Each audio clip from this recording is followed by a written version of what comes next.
Shabbat Shalom, everyone. Chag Sameach. Chag Sameach. Happy holidays. Today we have the opportunity to go through one of my favorite books in the Hebrew Bible, and I shouldn't really say that, but I love narrative. I love stories, and Esther is a wonderful story. It's one of my favorite books, and it also tells us the background to the Feast of Purim, which is actually this upcoming Monday in 2 days. So we're right in time to know the story behind it.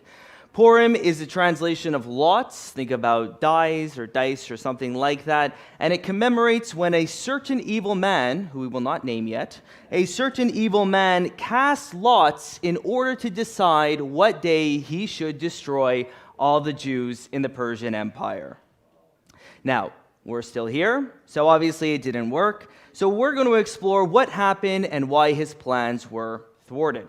Now, when you look at Leviticus 23, that's where you get a list of Israel's feasts, their annual feasts that kind of bring them through the cycle. Purim is not mentioned there. It's a much later feast that was instituted. However, it is still a biblical feast, and it's still commanded for Jewish people and anyone who aligns with the Jewish people to celebrate every year, because really it's a celebration of the Abrahamic covenant. It's a celebration of God's unconditional covenant with the Jewish people, which is, of course, a reminder for his unconditional covenant with us in the Messiah. Now, in order to celebrate the Feast of Purim, if any of you have ever done it before, there are a couple of different things that could be done. One of them, the most common, is actually reading the Megillah, reading the book of Esther. The congregations I've been to, usually they'll have someone who reads through the stories, but it's actually very interactive, right? The crowd is part of the story as well. For example, when the reader comes across the name Mordechai, everyone, cheers! Yay, Mordechai! And then when the reader comes across the name Haman, everyone, boo, exactly, right? So, and that's very helpful if you don't really know the story of Esther. At least right away you know who the good people are and the bad people. You know who you want to win. Now, I'm going to be going through the story of Esther. I'm going to be touching on various points. So you can think about this as like story time with Michael kind of thing. But I'm not going to be reading it. So if you would be so kind as to hold your applause and your boos till maybe after the sermon, that would be great. Especially the boos. Don't be doing those while I'm trying to speak here. So usually they read through the Megillah, the book of Esther. Another thing is that they exchange gifts. And they have celebrations together. What you're going to notice right when you open up the book of Esther, you have banquets happening. Xerxes, Ahasuerus, his name was Xerxes in the Persian documents. He's throwing banquets. His wife is throwing banquets. They're having parties. Esther throws 2 banquets. At the end, they're having another banquet. It's a good time, right? So this is kind of one way to commemorate that it's really a celebration, especially God's preservation of the Jewish people. You know, they say a good summary of most Jewish feasts is they tried to kill us, we won, let's eat. It really applies to Purim. That's exactly what happened. And so we have the food component celebration. And then finally, you have actually a traditional food that we eat. Does anyone know what it is? Hamantashen. For the life of me, I don't know why. I don't think it's very tasty, but you may be able to have some later. We don't know why these are called Hamantashen. Some people say it represents Haman's hat. Some people say it represents Haman's pockets that were stuffed with bribes. Others say it represents Haman's ears, which were cut off, according to tradition. So if that doesn't whet your appetite for them, I don't know what will. Either way, they're eaten, and so that's just part of the tradition. So again, I won't be able to read through the entire story, but I'll be going through it. We'll be touching on various points and some of the odd things in Esther that I want to highlight in this time. Now, on a personal note, one of the reasons why I love the book of Esther is because it's a good reminder that God works behind the scenes. You know, when you read the Hebrew Bible, you could feel really bad about yourself and think, you know, I haven't split the sea recently, and Moses did, or I haven't called fire down from heaven, and yet God did that through Elijah. Is God really working in me? And that's where the book of Esther steps in. Absolutely. The book of Esther, it reminds us that we as humans don't always have the vantage point or the ability to see what God is doing behind the scenes, right? but that God uses natural circumstances to accomplish supernatural things. And that's what we see in this great book, and it's a great encouragement to me. So today, let's look at it. If you would, you're more than welcome to turn to the book of Esther in your Bible. Again, I'm going to kind of be skipping around, and I'm going to be throwing up some passages here. So if you would prefer to just watch for the PowerPoint, you can do that, because we will be skipping around. But we're going to look at the entire book of Esther, and this is the little outline that we're going to follow. Keep in mind, usually when you study about 7 to 10 verses, it takes about 45 minutes. Here we're going to go to 10 chapters. So we're going to have to go a little bit quickly and go brush over some important details, but that's just part of the process. First, we're going to see the rise of Esther. How is it that an orphan Jewish girl in the Persian Empire became queen? How did God even orchestrate that? Here we're going to see how she became the princess, or the queen. Next, we're going to see the redemption of the Jewish people. And this tells us why God put her as queen over the Persian Empire, and how God used her to save the Jewish people. And then finally, we'll discuss very quickly the Feast of Purim. The Feast of Purim and how it was celebrated at the time of Esther. Now, and here, the main point, the one thing that we want to take away from this book: God uses natural circumstances to accomplish supernatural acts. And in the exact same way, just as we're going to see God working behind the scenes here, he is equally as active in working in your life. It's up to us to see it or not.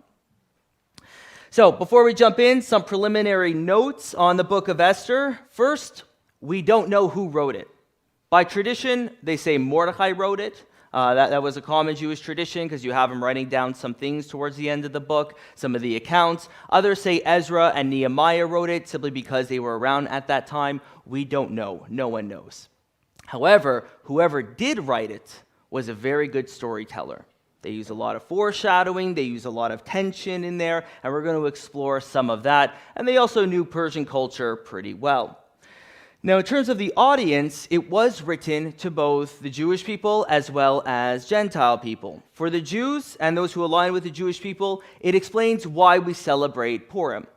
It's pretty straightforward. But for the Gentile people, and particularly the rulers, it teaches the benefits of having Jews in foreign courts. This was actually a very common genre.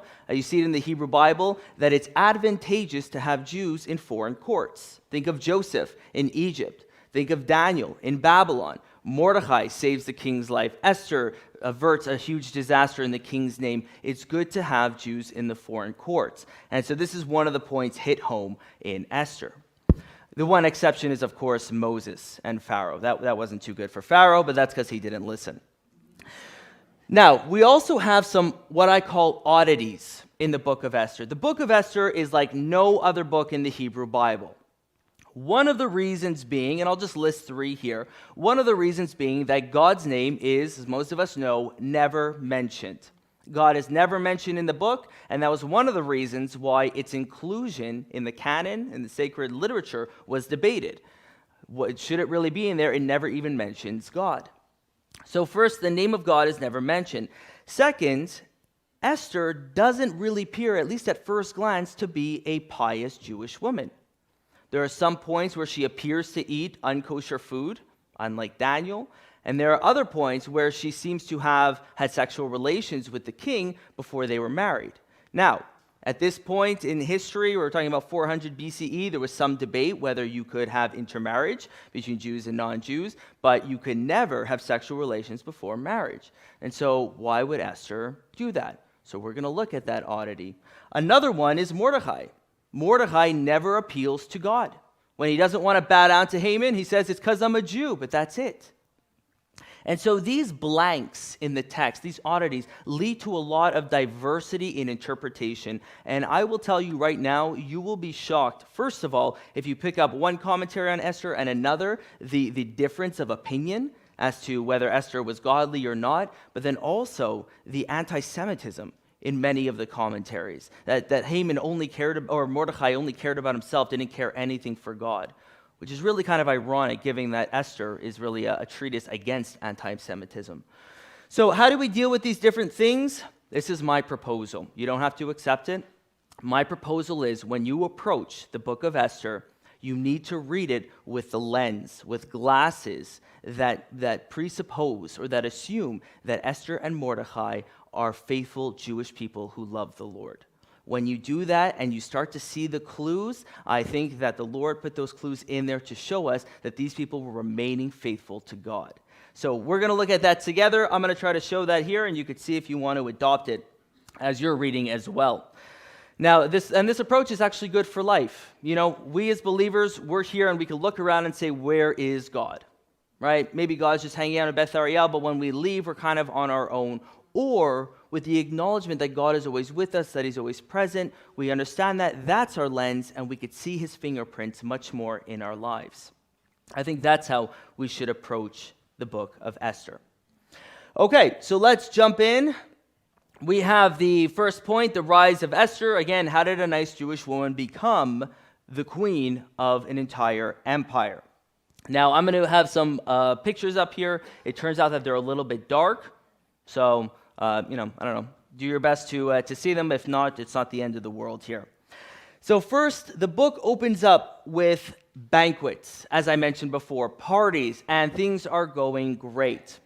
We first meet Ahasuerus, whose name in Persian documents is Xerxes. This is the only place where he's really called Ahasuerus, and he is the king of the empire. Now, this is around 483 BCE.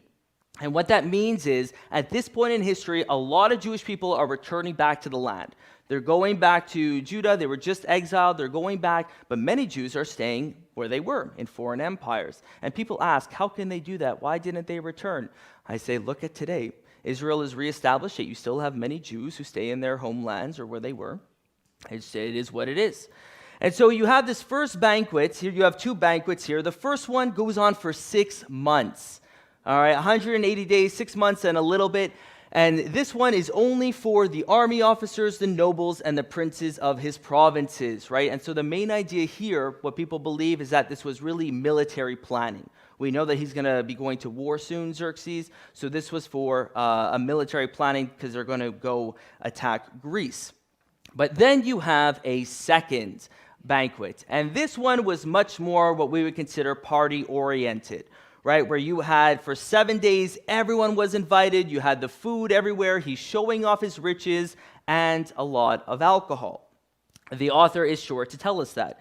It says that the drinking was done according to the law. So the king had given orders to each of his officials and their household that he should do according to the desires of each person. In other words, you could drink as much as you want. Now, whenever you hear a story about an entire empire drinking as much as they want for 7 days straight, it's rarely ever followed up by, and everyone acted very honorably, right? Or something like that. They instituted great policies that helped everyone. No. This is setting up the stage that there's going to be some bad news. Something bad is going to happen here, and we see it in the next verse. In verse 10, it says, on the 7th day, so kind of at the climax of the party, the 7th day, when the heart of the king was merry with wine. Now, the first school I ever went to for a Bible college was adamantly against wine. Any alcohol, if you are, that's totally fine. I think that's definitely a good conviction to have. However, at times, the scriptures, they celebrate having some wine. I think that one of the main things in Scripture is the emphasis on being sober, of keeping a sharp mind. That's the main emphasis we see in the New Testament as well as in the Hebrew Bible. Here it says that the king's heart was merry with wine, and we see this expression elsewhere. For example, in 2 Samuel, Absalom, he's about to attack Amnon, and he says to his people, make sure his heart is merry with wine first. Why? Because he'll have no idea what to do, right? He won't be in his senses anymore. So here, King Xerxes, he's not in his right mind anymore. He's not in his senses. And then what does he do?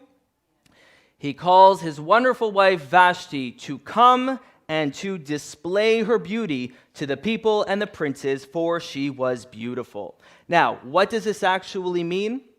Most likely, it was that she would show herself off nude to everybody. Probably not something that she was really up for at that time.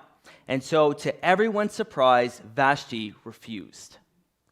Now, that was a very oppressive request, right? I remember growing up, if anyone has ever seen VeggieTales, which was kind of like the cartoons, and they would show kind of the Bible stories. And the way that they showed this story here was that the king woke up and he wanted a sandwich made for him. And so he told Vashti to make him a sandwich, and she refused, right? It's a little bit different, but I think it really captures the oppressive nature of what's happening here. And so she doesn't come, and the king is extremely angry. And so he calls his wise men, and he says, "Wise men, what should I do?" And the wise men say, "Maybe you should spend a little more time with her. Maybe you should ask her if she feels devalued." No, they didn't say that. No. What did they say? Kick her out. We can't have this here. Very, very kind men. What they said is, we need to kick her out, because if she continues on like this and disobeys you, all the women in the Persian Empire will disobey their husbands, right? "For the queen's conduct will become known to all the women, causing them to look with contempt on their husbands by saying, 'King Ahasuerus commanded Queen Vashti to be brought into his presence, but she did not come.' And so she was banned. An edict was sent out that she was banned from the kingdom, and that was supposed to serve as a warning for everybody else." And that's really kind of the close of part one, scene one of the play. You have the vacancy of the queenship. Who's going to be the next queen? Now, there are a couple of things to pick up at this point. First, Xerxes, the king Ahasuerus, he's kind of a yes man. You see, when his advisors came and said, "Kick out Vashti," he said yes. They're going to come and they're going to say, "You need a new wife, pick up all these virgins." He's going to say yes. And then finally, you're going to have Haman, who's going to come and say, "Let's kill all the Jews." And Xerxes will say yes. He puts forth these decrees which you cannot take back, and those are the most powerful in the kingdom. What you also see at this point is that women are really held down. This is a very male-oriented kingdom, right? I don't think anyone ever consulted a woman about what to do with Vashti, right? They were all men trying to figure out what to do. And the reason I love this picture, this setup, is because what you're going to see with the decrees on one side and the oppression of women on the other is that what God's going to do is he's going to take a woman, Esther, to overturn the decree of the most powerful man in the kingdom. And that is how you see God working through natural circumstances. That's where the book of Esther is a lot of fun. So anyway, it's exciting. So it's a great picture of that. Now, unfortunately, and this is one thing I just want to hit home, in ministry, and I've heard a lot of testimonies about this in ministry, women have been, unfortunately, suppressed in many areas and put to the side in many areas. And that's why the book of Esther is so important. I'm going to touch on this later, but the role of women is really key in the book of Esther. And you see that God works mightily through women throughout Scripture. You know, you think of Miriam, the sister of Moses, how she helped preserve him when he was a baby, right? So she kind of had a hand in the national redemption of Israel. Or you also have Deborah, the female judge, who gave people spiritual guidance in terms of legal decisions for the nation. You have Mary Magdalene, the first person to see Yeshua resurrected and was tasked with going to tell others about it. It's safe to say that the proposal of the king's advisors of suppressing women, keeping them down, making them quiet was simply not in line with God's ideal. And that's why he uses a woman to completely turn over the empire.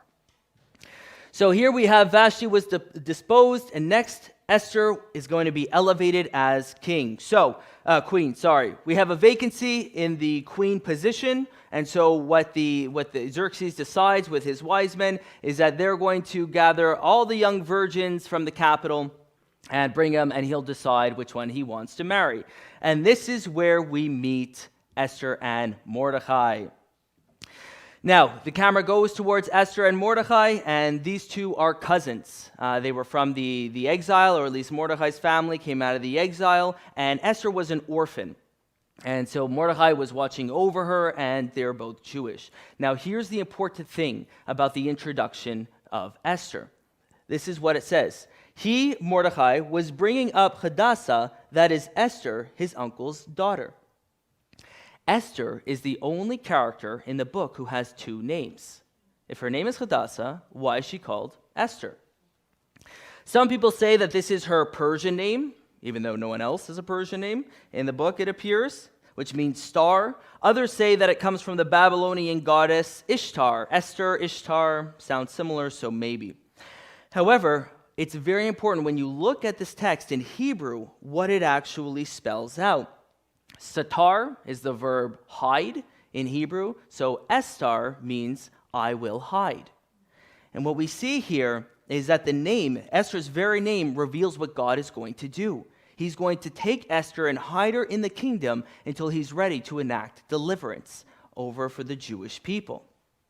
And so understanding this is important because you see this phrase, I will hide, many times in the Hebrew Bible, and many of them it's God speaking. You know, when Israel is sinning over and over, what does God say? I'm going to hide my face from you. I'm going to turn away. And so Israel, they're in sin, and finally they're exiled out of the land. And here they're in the diaspora, and yet you see this phrase, I will hide. So kind of while God's in the background and they're wondering, are we still God's chosen people? Is he still with us? He's sort of in the background, but you see he's very much involved in taking care of the Jewish people.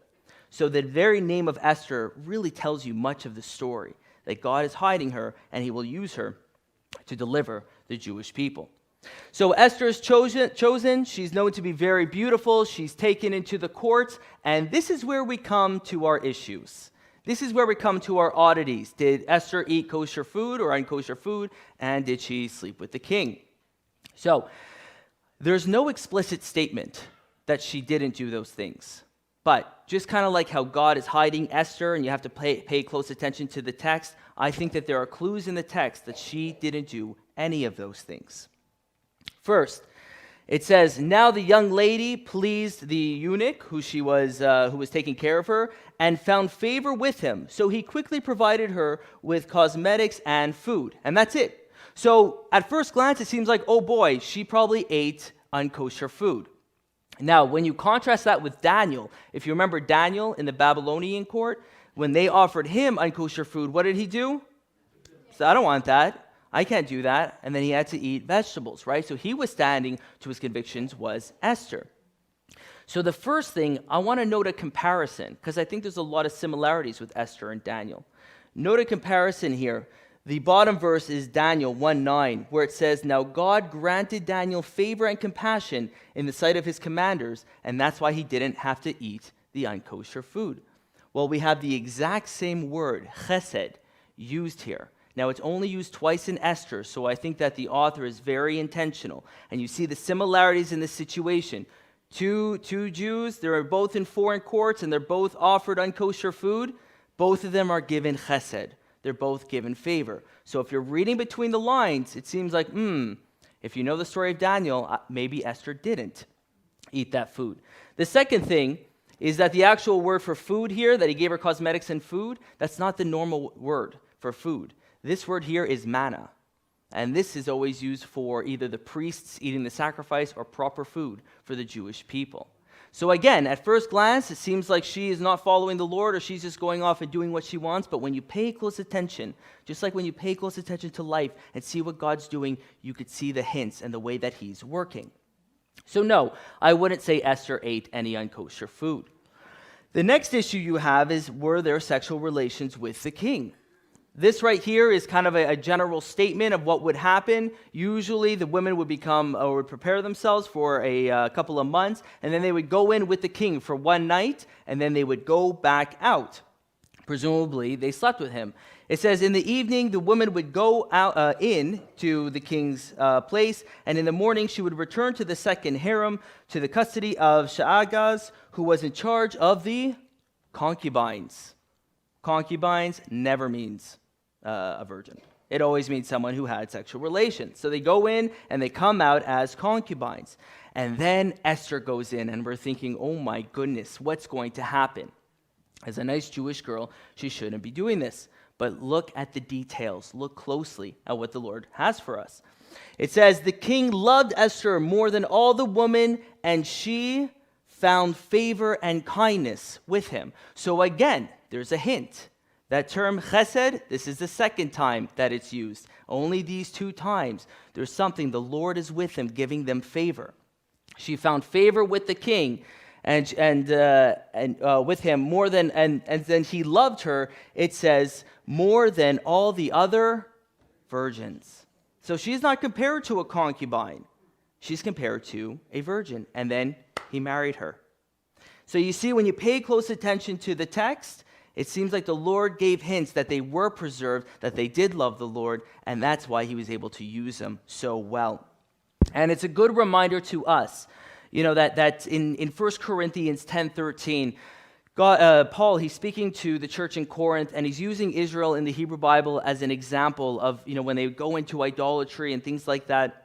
And he says, "No temptation has overtaken you, but such that is common to mankind, and God is faithful, who will not allow you to be tempted beyond what you are able to." And we see that exactly here as well, that despite the temptation to fit in, to do what everyone else is doing, God always provided a way and preserved her. And when we look at the heroes of the faith, we get a good example of how to fight temptation. All of us struggle with it. It's not something that went extinct 3,500 years ago after Israel was in the desert. So how do we fight temptation when you look at the heroes, when you look at the models in Scripture? First, I just had this verse up before, Daniel 1:8. When he was presented the food, it says, "But Daniel made up his mind that he would not defile himself with the king's choice food." Right? Daniel wasn't like, you know what, I really want to try a bacon burger. If it ever comes to me, I'll see what I'm going to do. Okay? No, he made up his mind beforehand. I'm not doing that. And so he would always make sure to put himself in positions where he wasn't tempted. The first thing we need to do is not just say, let's play it by ear. It's to make that firm decision. The second thing is, of course, as Joseph is our model from Genesis, you flee. You run from it. When the temptation comes, you run. Joseph, he fled from Potiphar's wife. Paul instructs his audience in Corinth, flee from idolatry. These are the things we need to run away from. Now, in the case of Esther, she didn't have a choice, but we see that God was still faithful and that he provided her a way out. So this marks part number 1, the rise of Esther. Again, you're looking between the lines. You're able to see that God preserved her and he placed her up as queen. First, we saw how God did it. Now we're going to see why. Going into the redemption of the Jewish people. Now, between scene 1 and scene 2, before we really kind of meet this certain individual that none of us like, you have this really short narrative. And it's very important. It's about 2 verses long. And it tells us that Mordecai was sitting at the king's gate, because he had a government position. He was sitting at the king's gate, and he overheard an assassination plan against the king. He told Esther, who told the king, and the king hung those 2 men. Then you don't hear anything else about that story. Now, that's a pretty important story. So keep it in your mind, because it plays a big role later on. Again, this goes into the mastery of how the book of Esther was written. So, next we are introduced to Haman. Okay, all right. You know what? Let's shake out our arms a little bit. We are introduced to Haman. That was actually demoralizing. Before we had Mordecai. All right, I like that. That's good. Okay. So here we're met with Haman. Now, Haman is called an Agagite. After these events, King Ahasuerus promoted Haman the Agagite and advanced him and established his authority over all the princes who were with him. So you see how much authority Xerxes has, and he just gave all of it to Haman. Now, why is Haman called an Agagite? Because we don't know any Agagites ever. We never hear about anyone called an Agagite. Most people believe that this was to associate Haman with Agag, who was the king of the Amalekites in the Hebrew Bible. And the Amalekites were like the ultimate enemies of Israel. Right? So right off the bat, this guy is not good. He's not good news. And he was so humble, this Haman, that he wanted everyone, whenever he walked around, to bow down and to pay homage to him. All right, he wasn't very humble. He wanted everyone to bow down and to pay homage to him. Now, this is where we come to our first issue. Mordecai, who was at the king's gate, would not bow down. Now, when asked why he wouldn't bow down, all it says is because he's a Jew. right? And that in and of itself doesn't really make any sense, especially if you don't know about Jewish culture. And because of that, a lot of commentators, they say, oh, the reason Haman wouldn't bow down is because he was a proud man, is because he was arrogant against Haman. That's why Mordecai didn't bow down. Sorry, did I say Haman? They get confusing. I need your boos and cheers to keep me straight. The reason Mordecai didn't bow down is because he was an arrogant man. But see, I don't think that's it at all. I think you have to pay close attention to the text. What it says here, that Mordecai, he would not bow down or pay homage. The Hebrew word for bow down, used in literature written around this time, so Esther, Ezra, Nehemiah, Chronicles, it always means worship, and it's always directed to God, right? So it's not just, because you have a case where Abraham bows down to Melchizedek, and it's just showing reverence, and that's fine. That's not what was spoken about here. It's not a matter of showing reverence. Instead, it's a matter of idolatrous implications. And Mordecai would have none of that. Why? Because he was a Jew. Because he loved the Lord and he knew God's commands. This is why it's so important to read with those lenses, to read understanding that these Mordecai and Esther were faithful Jewish people. So as a result, it says that Haman was filled with rage. Now, this is a little clue for us. The first person who was filled with rage was, does anyone know? Xerxes, the king. And what did he do? He kicked Vashti out. Next, you have Haman, who's filled with rage. And what does he want to do? Kill Mordecai. Not just kill Mordecai, but he wants to kill all the Jews. Way overkill. He wants to kill all the Jews in the kingdom. And so then he goes to the king. Haman, he presents himself as against the Jews, and what he does is he casts lots. He casts Purim. He casts lots to decide what day he wants to destroy all the Jewish people. And he comes up with the 13th of Adar, with Monday, this upcoming Monday. That was the day that he chose. And so he has to go and convince the king that the king should get on board, that the king should set out this decree. And remember, the king is sort of a yes man, right? So he doesn't really have a problem with this. But notice what Haman says. He says, there is a certain people scattered, dispersed among the peoples in the provinces of your kingdom. Their laws are different from those of other people, and they do not observe the king's laws. So it is not in the king's interest to let them remain. Now, the first 2 points are true that Haman presents. And of course, as you know, if you ever want to present a good lie, you mix some truth in there, right, in order to deceive the people. The first 2 points are true, that the Jewish people did have different laws. And, you know, in the New Testament, while we're commanded as followers of the Messiah to obey the government, to pray for the government, we also know that there's a line where you don't disobey God when the government tells you to. And so that's what we see with Haman. So they with Mordecai. So they did have different laws. The main lie here that Haman presented is that it is not in the king's interest to let them remain.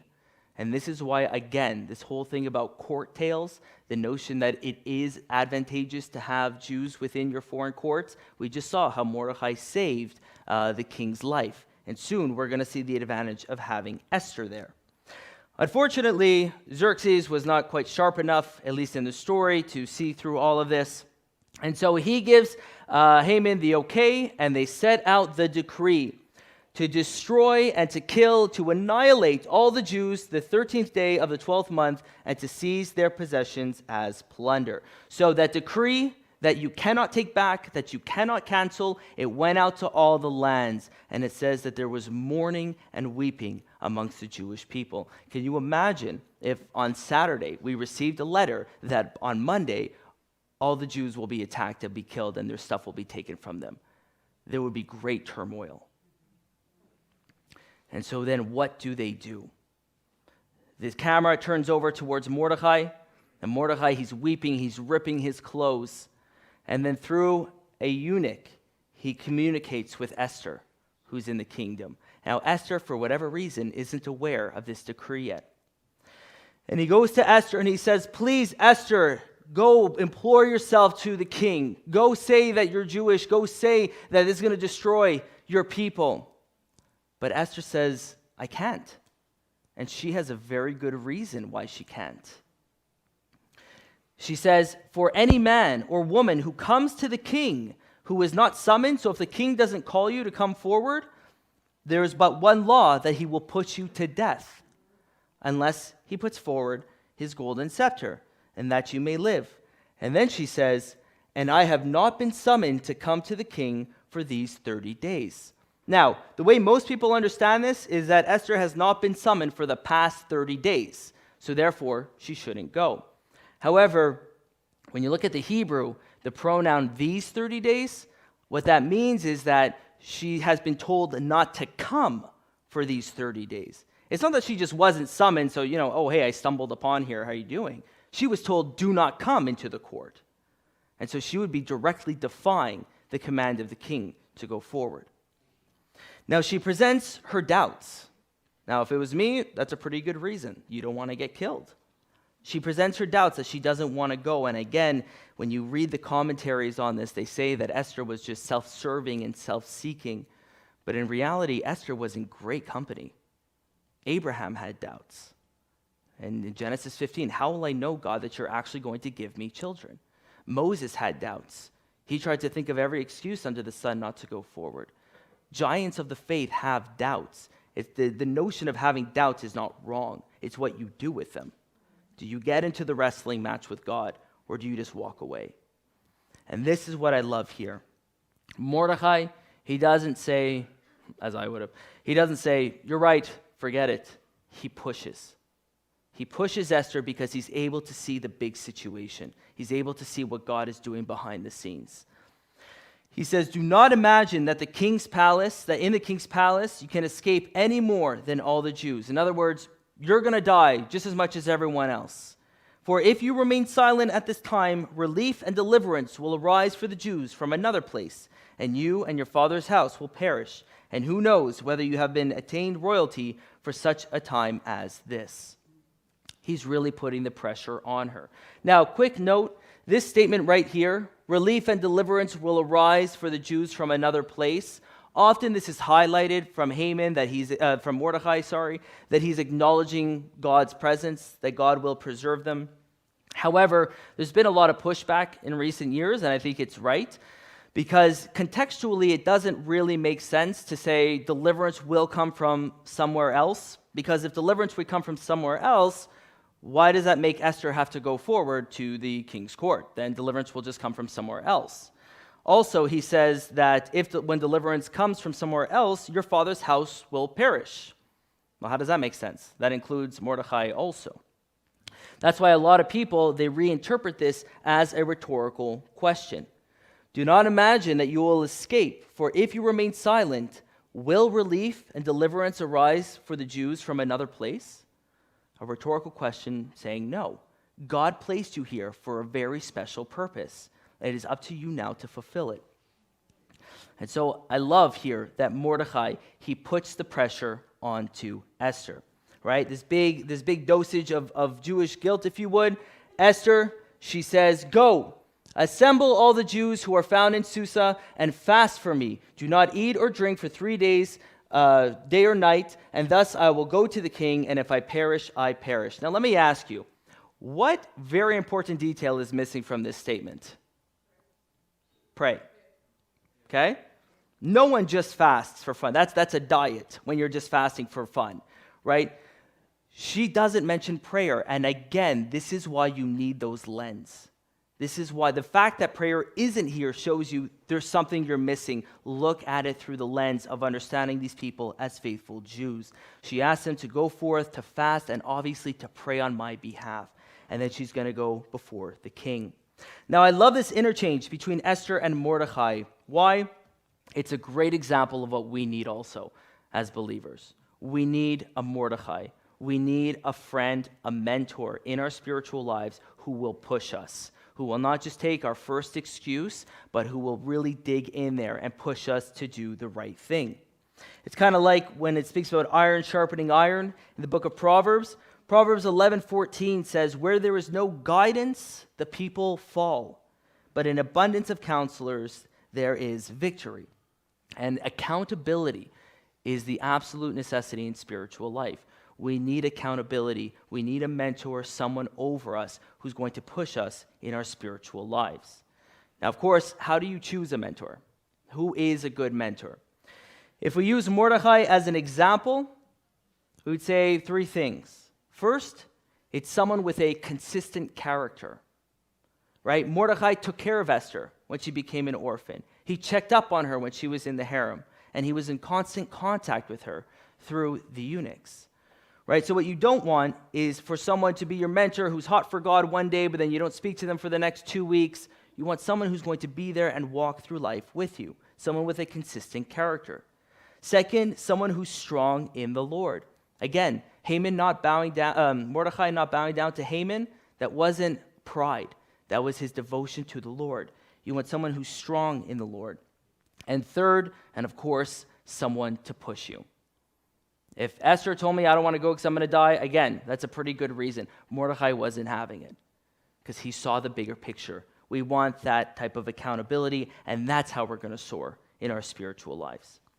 So Esther, she goes forward to the king, and big sigh of relief, he puts his golden scepter down. And now for the next little section, this is where we really see the redemption of the Jews. Now, I'm going to post something up here, and I'm going to explain it as we're going through it. But is anyone familiar with a chiastic structure?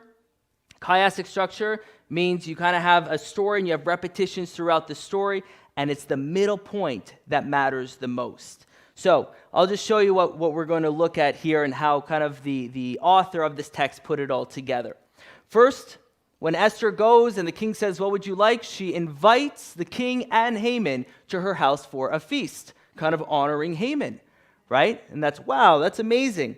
And while they're there, she says, "Listen, I want you to come back tomorrow for another feast." So you have Esther's feast that Haman is honored. Haman leaves the feast the first night, and who does he see? Mordecai. And he's so angry that Mordecai is not bowing down to him that he goes home and his wife tells him, "Kill Mordecai." And Haman thinks that's a good idea. So Haman makes his way over to the king and in order to ask for permission. But what's happening with the king? The king has insomnia. The king can't sleep. So he's having a story read to him about what happened in the previous days, and he finally hears the story about Mordecai saving his life. So Haman's coming, about to ask to kill Mordecai. The king hears the story about Mordecai, and he says, "I need to honor this man." Haman comes in, and the king says, "Haman, what should I do for the man I want to honor?" Of course, Haman, being his humble self, thinks that he's talking about him. So he says, I'll give him a royal horse, and give him the clothes, and give him this, give him that.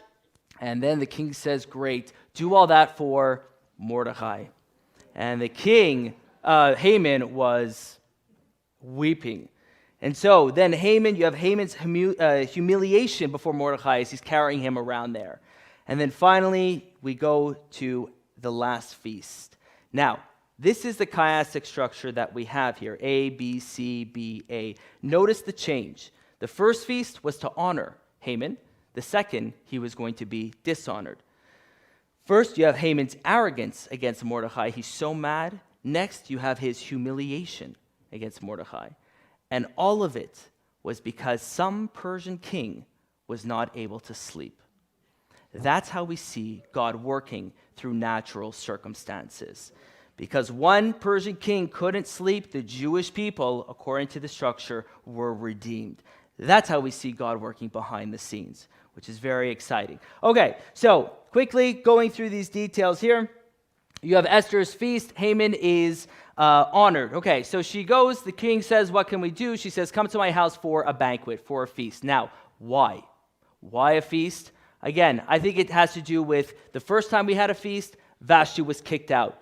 Now we have a feast again. Who's going to be kicked out? Esther or Haman? It's all about raising the tension, right?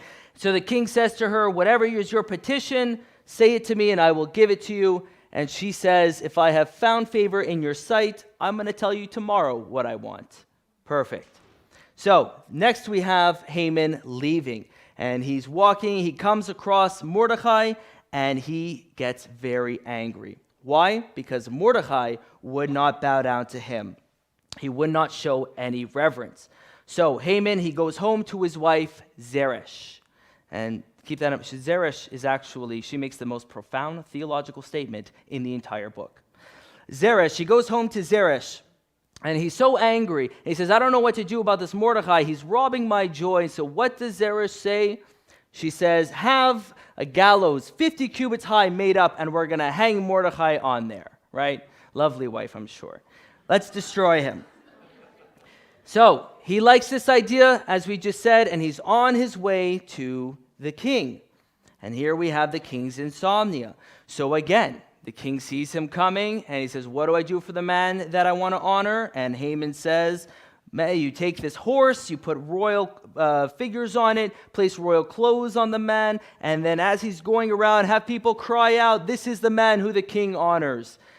And the king says, do that for Mordecai the Jew. And then finally, after his humiliation, he goes back to his wife, to Zeresh, and he tells her everything that happened. And you're going to notice that Zeresh completely changes her tune. At first she said, hang him, kill him. But what does she say now? If Mordecai, before whom you have begun to fall, is of the Jewish origin, you will not overcome him, but will surely fall before him. Right? This is the biggest statement of the Abrahamic covenant. I will bless those who bless you. I will curse those who curse you. She's saying, my friend, sorry, I may not have known this detail before. Is he Jewish? You won't succeed because God is with him. And what I love about this also, you just look at Esther kind of in a broad picture. You have Vashti at the beginning who kind of fights against the carnal inclinations of man. Then you have Esther who becomes queen and is going to overturn the biggest decree. And then you have Zeresh, who's able to give the biggest theological, profound statement here. You really see the importance of women in the story of Esther. Here, Zeresh understood what was happening, and this demonstrates that even in the exile, God is still in covenant with his people. And this is a very important point to remember, because when the Romans came 2,000 years ago and they exiled the Jews, unfortunately, many church fathers said, this exile is the sign that God is done with the Jewish people. No, it's happened before, and God still remained faithful to them. And so here he gets his bout of confidence, if you would, and then finally he is brought to the last banquet. And here, this is where we're going to see that Haman, he is going to both metaphorically and physically fall, just like Zeresh said. As they're there, the queen said, if I have found favor in your sight, let my life be given to me as a petition, for we have been sold. And the king says, what? Who has sold you? It's my paraphrase. And she says, Haman, the wicked Haman. And so at this point, the king is so angry, he gets up and he goes into the garden. No one knows why. It's all the speculation. Maybe he was trying to think of how to save the queen. Maybe he was trying to think of what to do with Haman. We don't know. But as he's in the garden, Haman comes to Esther and he's begging for his life. And it says that he was begging for her in verse 7. And then right after it says, now when the king returned from the palace garden into the place where they were drinking wine, Haman was falling on the couch where Esther was. Now, if you're a king and you have your wife and someone is falling on them, you're not going to be too happy about that, right? Xerxes figured that he was harassing her, sexually harassing her. So what did he do? He took Haman and he hung him on the gallows that was made for Mordecai. Now, here's the key thing. Notice what Zeresh just said before about the Abrahamic covenant. If Mordecai, before whom you begun to fall, is of Jewish origin, you will not overcome him, for you will surely fall before him. And then what does Xerxes see? He sees Haman that was falling before Esther. This shows you could plan, you could intend to destroy the Jewish people, but nothing will destroy God's covenant. It is far too strong. And so finally, Haman is done, I think. Yes, Haman died. Yeah, okay. There's no cheering for that part. Yeah, okay. And I think there should be something for Esther as well, but that's a different story. All right, so Haman now is dead, and finally we have the Feast of Purim. Now, Mordecai was elected to Haman's position. You have a little bit of a problem here because remember the decree that went out? Can't take it back, right? So now what they did was they put forth another decree that the Jews were able to protect themselves. And it says that many were so scared of the Jews that they aligned themselves with them. And here it says that in verse 11, chapter 8, verse 11, in them the king granted the Jews who were in every city the right to assemble and defend their lives, to destroy, to kill, and to annihilate the entire army of any people who might attack them. And again, here you see the fingerprint of God, that he preserved the Jewish people. And finally, you have the Feast of Purim that was established. Therefore, verse 26, they called these days Purim, after the name Pur, the Jews established and made a custom for themselves and for their descendants and for all those who allied themselves with them, celebrating God's faithfulness. So, this book of Esther, it begins with a party, it begins with a banquet, it ends with a banquet. It's a time, it's really a joyous time. It's a great story, but it's a time to celebrate God's faithfulness. What you see is a reversal of fates in their celebration of Purim. Instead of fasting because of being killed, they were feasting. Instead of sorrow, they were rejoicing. And instead of having their portions taken away from them, they were giving their portions to each other.